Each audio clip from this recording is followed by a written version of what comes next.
ఇవాళ ఒక business personality గురించి చెప్పుకుందాం. ఈయన విజయవంతమైన వ్యాపారవేత్త మాత్రమే కాదు, మానవత్వాన్ని గెలిపిస్తున్న సామాజికవేత్త కూడా. అదే ప్రత్యేకత. డబ్బు దానం చేసే కోటీశ్వరులను, వ్యాపారవేత్తలను మనం చూసే ఉంటాము. మంచి చదువులు చెప్పించే వాళ్ళని, ఇంకా రకరకాలుగా సామాజిక సేవ చేస్తున్న వాళ్ల గురించి మనం వినే ఉంటాం. వాళ్లంతా చాలా గొప్పవారు, ఆదర్శనీయులు. ఈయన ఇంకో అడుగు ముందుకే వేశారు. ఒకసారి న్యూస్ పేపర్లో ఓ వార్త చదివి కదిలిపోయారట. ఒక నిరుపేదకు కిడ్నీ అవసరమని తెలుసుకుని సరాసరి వెళ్లి ఆ కిడ్నీ దానం చేసిన మహానుభావుడు ఈయన.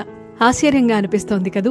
కోట్లకు పడగలెత్తిన వ్యాపారవేత్త తనకు ఎవరో తెలియని ఒక నిరుపేద కోసం కిడ్నీ దానం చేశారు. ఆయనే కోజోసెఫ్ థామస్ చిట్టిలపిల్లి, వీగాడ్ ఇండస్ట్రీస్ అధినేత. ఈయనది కేరళ, గురువాయూర్ పక్కన పల్లెటూరు. అక్కడే పుట్టి పెరిగారు. వ్యవసాయ కుటుంబం. ఫిజిక్స్ లో పోస్ట్ గ్రాడ్యుయేషన్ చేశారు. ఆ తర్వాత ఒక చిన్న ఎలక్ట్రికల్ ఉత్పత్తుల కంపెనీలో ఉద్యోగం చేశారు. అయితే ఓ రోజు అతనికి వచ్చిన ఆలోచన ఆ ఉద్యోగం నుంచి బయటకొచ్చేసేలా చేసింది. కొత్త జీవితాన్ని ప్రారంభించేలా చేసింది. వాళ్ల ఇంట్లో ఫ్రిజ్ పని చేయలేదట. Current problem. ఒక్కోసారి హై వోల్టేజ్ ఉంటుంది, ఒక్కోసారి లో వోల్టేజ్ ఉంటుంది. దాంతో ఆ రోజంతా రెఫ్రిజిరేటర్ సరిగా పనిచేయలేదు. అంతేకాదు ఆ తర్వాత పాడైంది కూడా. అందుకు కారణం ఈ హై అండ్ లో వోల్టేజెసే అని అర్థం చేసుకున్నారు కోజోసెఫ్. వీళ్ల ఇంట్లోనే కాదు, అన్ని చోట్ల అప్పట్లో విద్యుత్ సరఫరా సాఫీగా సాగేది కాదట. ఈ హై అండ్ లో వోల్టేజ్ ప్రాబ్లమ్స్ ఉండనే ఉండేవి. దాంతో ఈ ఎలక్ట్రిక్ గ్యాడ్జెట్స్ ఎక్కువగా పాడవుతూ ఉండేవి. దేశమంతా ఇదే సమస్య. మరి ఎట్లా ఈ ప్రాబ్లం నుంచి ఎలా బయటపడాలి అని ఆలోచిస్తున్నప్పుడు ఒక ఐడియా వచ్చింది. స్టెబిలైజర్. ఎస్, స్టెబిలైజర్ ఉంటే బాగుంటుంది కదా అనుకున్నారు కోజోసెఫ్. స్టెబిలైజర్ మన ఇంటికే కాదు, ప్రతి ఇంటికి అవసరం అనిపించింది కోజోసెఫ్కి. ఇక అంతే, కొత్తగా బిజినెస్ స్టార్ట్ చేయాలనుకున్నారు. మంచి నాణ్యత కలిగిన స్టెబిలైజర్స్ ని తయారు చేసి మార్కెట్లోకి రిలీజ్ చేయాలనుకున్నారు. ఒక్క స్టెబిలైజర్ మీద కనీసం 30 రూపాయలు లాభం వచ్చినా చాలు, హ్యాపీగా బతికేయచ్చని అనుకున్నారట. నెలకి 50 స్టెబిలైజర్లు అమ్మాలన్నది ఆయన టార్గెట్. సో ఇలా మొత్తంగా లాభ నష్టాలన్నిటినీ ఆలోచించుకుని ఒక డెసిషన్ కి వచ్చేశారు. సొంతగా వోల్టేజ్ స్టెబిలైజర్ తయారీ కోసం ఒక చిన్న కంపెనీ పెట్టాలని బ్యాంకుల చుట్టూ తిరిగారు. పెట్టుబడి కావాలి కదా మరి. కానీ లోన్ దొరకలేదు. లోన్ దొరకనంత మాత్రాన ఆయనేమీ నిరాశకు గురికాలేదు. తన ప్రయత్నాలేవో కొనసాగిస్తూ ఉన్నారు. ఒక పక్కన వాళ్ల పేరెంట్స్ ఏమో టెన్షన్ పడ్డం మొదలుపెట్టారు. అసలు చేతిలో 1 రూపాయి కూడా లేకుండా వ్యాపారం మొదలు పెట్టడం ఏంటి, ఇంకొకసారి ఆలోచించుకోమని చెప్పారు. కానీ కోజోసెఫ్ చాలా స్ట్రాంగ్ గా ఉన్నారు. స్టెబిలైజర్ వ్యాపారం ఎట్టి పరిస్థితుల్లోనూ వైఫల్యం చెందదు అని గట్టిగా చెప్పారట. ఒకవేళ మీరన్నట్టుగా ఈ బిజినెస్ లో నేను ఫెయిల్ అయిపోతే ఆ తర్వాత బిజినెస్ క్లోజ్ చేసుకుని ఏ గల్ఫ్ కంట్రీస్కో వెళ్లిపోయి ఉద్యోగం చేసుకుంటాను అని వాళ్ళ అమ్మా నాన్నతో చెప్పారట. అప్పుడు అతని వయసు 27 సంవత్సరాలు. అతని ఆత్మవిశ్వాసాన్ని చూసిన తండ్రి గారు 1,00,000 రూపాయలు అప్పుగా ఇచ్చారు. మరి అప్పైతేనే కదా భయం ఉండేది, తీర్చాలి అన్న పట్టుదల ఉండేది. అందుకే వాళ్ళ నాన్నగారు 1,00,000 రూపాయలు అప్పుగా ఇచ్చారు. మొత్తానికి వాళ్ళ నాన్నగారి దగ్గర 1,00,000 రూపాయలు అప్పుగా తీసుకుని వీగాడ్ ఇండస్ట్రీస్ ని స్టార్ట్ చేశారు. చిన్న కంపెనీ. అయితే ఇక్కడ ఒక విషయం గురించి తప్పకుండా మాట్లాడుకోవాలి. అన్ని పనులు తనొక్కడే చేసుకోలేరు. కాబట్టి తప్పకుండా ఎంతో కొంతమంది సిబ్బందిని ముందు అపాయింట్ చేసుకోవాలి. అందుకు ఓ పత్రికా ప్రకటన ఇచ్చారు కోజోసెఫ్. ఆ పత్రికా ప్రకటన చాలా మందికి ఆశ్చర్యాన్ని కలిగించిందట. ఎందుకంటే ఆ ప్రకటనలో ఏం రాశారు అంటే 10th క్లాస్ ఫెయిల్ అయిన అభ్యర్థులు మాత్రమే మాకు కావాలను అని. ఆశ్చర్యంగా అనిపిస్తోంది కదూ, విచిత్రంగా కూడా తోస్తోంది కదూ. నిజంగా కోజోసెఫ్ అలాంటి ప్రకటనే ఇచ్చారట. 10th ఫెయిల్ అయిన అభ్యర్థులని మాత్రమే తాము సిబ్బందిగా చేర్చుకుంటున్నాము అని. ఆయన ఉద్దేశం ఏమిటంటే అప్పుడు ఆ కంపెనీ ఒక చిన్న రేకుల షెడ్లో స్టార్ట్ అయింది. మరి అక్కడ కూర్చొని పనిచేయడానికి 10th పాస్ అయిన వాళ్ళు, లేదా పాలిటెక్నిక్, ఐటీఐ, ఇంకేదైనా డిప్లొమా చేసిన వాళ్ళు త్వరగా రారు. పైగా అలా ఓ రేకుల షెడ్లో కూర్చుని పనిచేయడం వాళ్ళకి కష్టంగాను, అది అసలు ఉద్యోగంగాను అనిపించదు కూడా. అదే ఒకవేళ 10th ఫెయిల్ అయిన క్యాండిడేట్స్ కి గనక ఉద్యోగం ఇస్తే వాళ్ళు ఎంతో శ్రద్ధగా చేస్తారు. ఉద్యోగం దొరికినందుకు ముందు ఎక్కువ సంతోషిస్తారు. ఇలానే ఆలోచించి కోజోసెఫ్ 10th ఫెయిల్ అయిన అభ్యర్థులనే తన సిబ్బందిగా తీసుకున్నారట. ఇక ఆ తర్వాత వాళ్ళందరికీ శిక్షణ ఇవ్వడం మొదలుపెట్టారు. స్టెబిలైజర్లు ఎలా తయారు చేయాలో నేర్పించారు. అండ్ ఆ తర్వాత వాటిని మార్కెటింగ్ చేయడంలో కూడా తనకు తెలిసిన విధంగా శిక్షణ ఇచ్చారు. స్టెబిలైజర్స్ తయారయ్యాయి, చిన్నగా మార్కెట్ చేస్తున్నారు. అప్పుడప్పుడే ఏదో 1-2 మాత్రమే కొంటున్నారు. అయితే సరిగ్గా ఆ టైంలో టీవీలకు గిరాకీ పెరిగిందట. 1980s అన్నమాట. అప్పుడప్పుడే దూరదర్శన్లో రామాయణం, మహాభారతం లాంటివి ప్రసారం చేస్తున్నారట. వాటిని చూడ్డానికైనా చాలామంది టీవీలు కొనుక్కోవాలని అనుకునేవారట. అంత గొప్ప ధారావాహికలవి.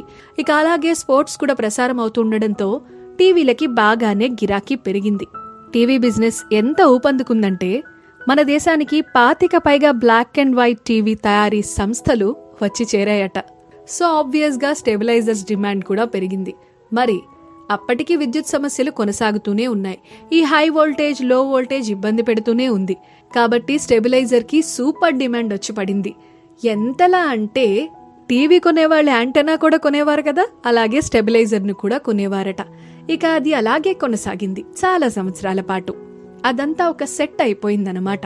ఇంకా బాగా చెప్పాలంటే మనం కూరగాయలు కొన్నప్పుడు చివర్లో కొత్తిమీర, కరివేపాకు కొంటాం కదా, అలా స్టెబిలైజర్స్ అమ్ముడుపోయాయి. సూపర్ సక్సెస్ గా బిజినెస్ రన్ అయింది. వీగార్డ్ స్టెబిలైజర్స్ జనాలకు బాగా నచ్చేశాయి. వ్యాపారం పుంజుకుంది. అయితే వ్యాపారం అన్నాక పోటీ కూడా ఉంటుంది కదా. ఎగ్జాక్ట్లీ. రాను కొన్ని టీవీ కంపెనీలే స్టెబిలైజర్ ని కూడా తయారు చేయడం మొదలుపెట్టాయట. అయినా కూడా అప్పటికే వీగార్డ్ నాణ్యత గురించి ప్రజల్లో మంచి అభిప్రాయం ఉండడం వల్ల వీగార్డ్ స్టెబిలైజర్స్ కి ఎలాంటి ముప్పు ఏర్పడలేదు. వ్యాపారం చక్కగానే సాగేది. క్రమంగా గొప్ప వ్యాపారవేత్తగా ఎదుగుతూ ఉన్నారు చిట్టిలపిల్లి. అయితే తనకి ఇంగ్లీష్ మాట్లాడడం వచ్చేది కాదట. చిన్నప్పటి నుంచి మలయాళం మీడియంలో చదువుకున్నారు కాబట్టి ఇంగ్లీష్ మాట్లాడడంలో ఇబ్బంది పడేవారు. బట్ కొన్ని ప్రోగ్రామ్స్ లో ఆయన మాట్లాడవలసి వచ్చేది. అలాంటి సమయంలో తన మాతృభాషలో మాట్లాడచ్చు, అది ప్రాబ్లం కాదు. కానీ అవతలి వారికి అర్థం కాదు.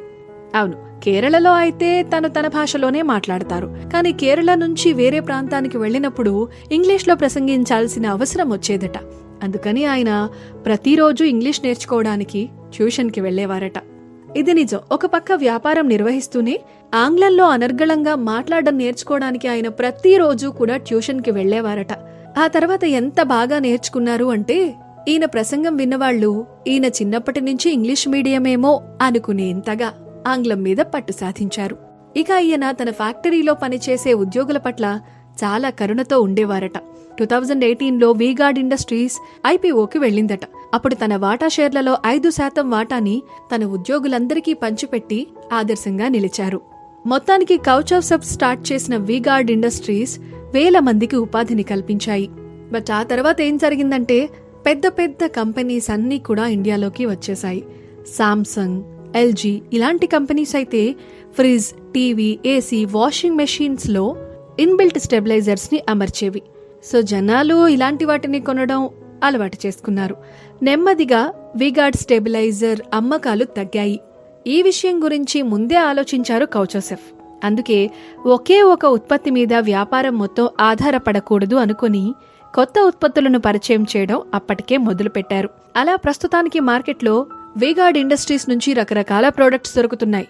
V-Guard pump sets, V Guard water heaters, solar heaters, cable, inverter, battery fans, mixer grinders, gas stove, rice cooker, air coolers, inverters, solar power system ఇవన్నీ కూడా వీగార్డ్ ఇండస్ట్రీస్ నుంచి మార్కెట్లో దొరుకుతున్న వస్తువులు.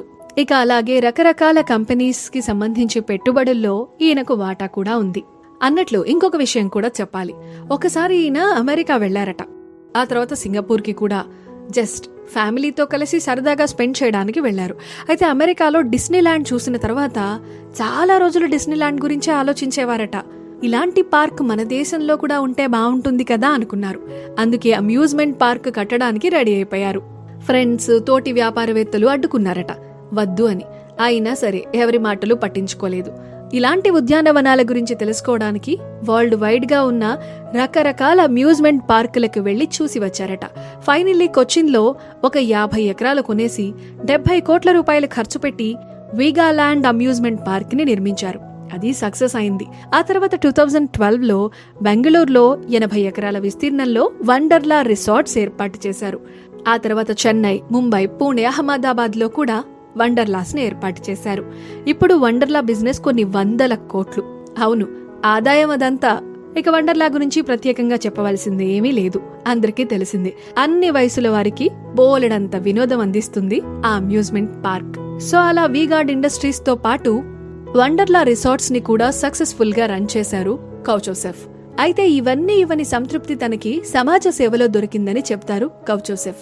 ఈయన 60వ పుట్టినరోజు జరుపుకున్న కొన్ని రోజుల తర్వాత న్యూస్ పేపర్ చదువుతూ ఉండగా ఒక ప్రకటన కనిపించింది అని చెప్పడం కన్నా కదిలించింది అంటే బావుంటుందేమో.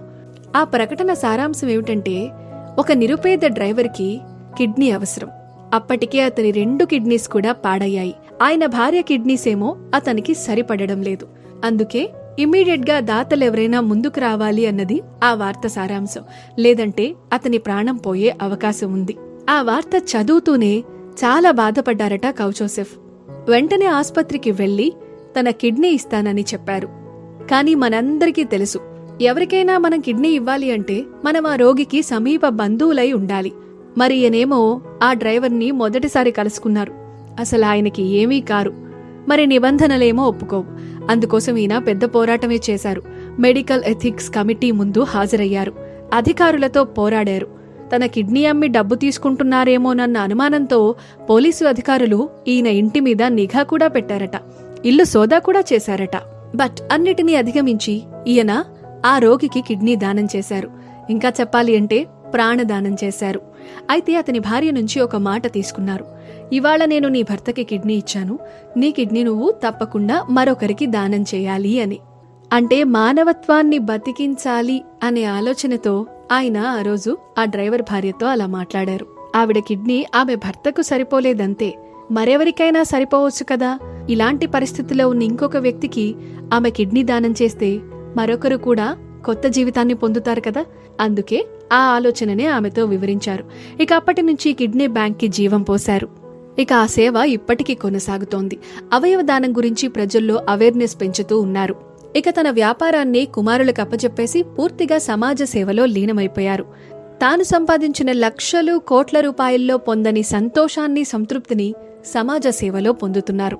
ఓల్డేజ్ హోమ్స్, ఆర్ఫనేజెస్ కి సహాయం అందిస్తున్నారు. ఇక స్ట్రీట్ డాగ్స్ కోసం పోరాటమే చేశారు. ఇక అవయవదానం గురించైతే తన సేవను అప్పటి నుంచి అలానే కొనసాగిస్తూ వస్తున్నారు. ప్రతి సంవత్సరం కొన్ని లక్షల మంది డోనార్స్ కోసం ఎదురు చూస్తున్నారు. కానీ డొనేట్ చేసేవారు మాత్రం వేల సంఖ్యలోనే ఉంటున్నారు. అందుకే ఎక్కువగా దీని మీద ఫోకస్ చేస్తున్నారు. అవయవ దానానికి ముందుకు వచ్చేలా ఎంతో మందిని ప్రోత్సహిస్తున్నారు. ఇలా వివిధ రకాలైన సమాజ సేవలో కౌచోసెఫ్ థామస్ చిట్టిలపిల్లి బిజీగా ఉన్నారు. అటు వ్యాపారవేత్తగా, ఇటు సామాజికవేత్తగా మనలాంటి ఎంతో మందిలో స్ఫూర్తిని నింపుతున్నారు. నిజంగా గ్రేట్. ఆల్రైట్, ఇవాల్టికైతే ఇంతే సంగతులు. మరొకసారి మరొక ఆసక్తికరమైన అంశంతో తప్పకుండా కలుద్దాం. నేను మీ Geeta, officially signing off. Love you all. Take care. Bye.